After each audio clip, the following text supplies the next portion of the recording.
Баршаңызға сәлем, сіздермен бірге Арай. Бүгін жұма күні, қасиетті жұма күнінде арнап шелпек пісіретін боламыз. Сіздердің де дұға тілектеріңіз қабыл болсын. Осы рецепт бойынша сіздер де пісіріп көріңіздер.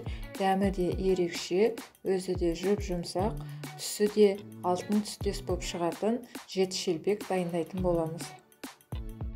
Осы жеті шелпектің рецептісін осы видеоның астында описанияға қалдыратын боламын.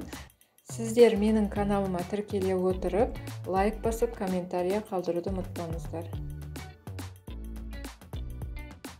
Енді бисмиллах деп бастаймыз. Жылы сүтіміздің үстіне қантымызды, тұзымызды қосып араластырып қоямыз. Електен өткізілген ұнымыздың үстіне нан сотысын қосып, бір жұмыртқамызды қосып, және де бір ас қасық майонез қосып, және сүтімізбен жеті шелпек илейтін боламыз.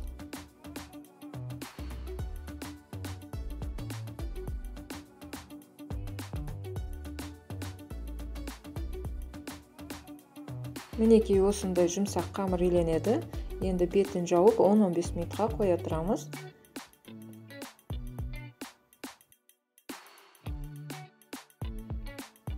Уақытымыз өткеннен кейін қамырымызды алып, жеті бөлікке бөлетін боламыз.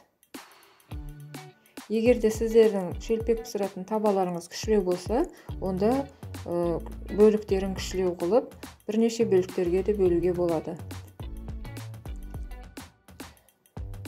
Ұнды азғантай ғана сеуіп, оқтаудың көмегімен домалақ етіп шелпегімізді жаямыз.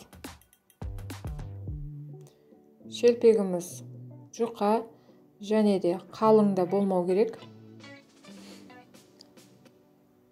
Осылайша бәрі шелпегімізді үстіп домалақтатып жайып аламыз. Мінекей осындай болу керек. Және де қызып тұрған майымызға шелпегімізді бір-бірден осылай екі жағын алтын түстес қылып пісіріп аламыз.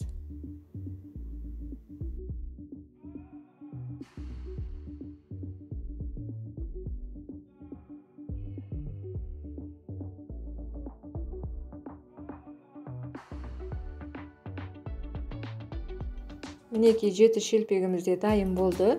Түрі де әдемі, өзі де жұп-жұмсақ. Достар, сіздер де осы рецепт бойынша жеті шелпек дайындап көріңіздер.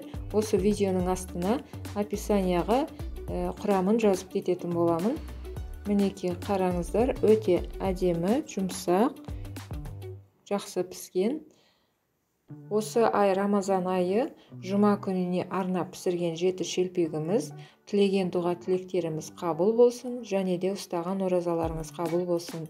Сіздер менің алдағы уақытта шығатын қызықты әрі оңай рецепттерімді өткізіп алмау үшін каналыма тіркелуді ұмытпаңыздар. Және де лайк басып, комментария қалдырыңыздар. Сіздер менімен бірге болғандарыңызға өте қуаныштымын.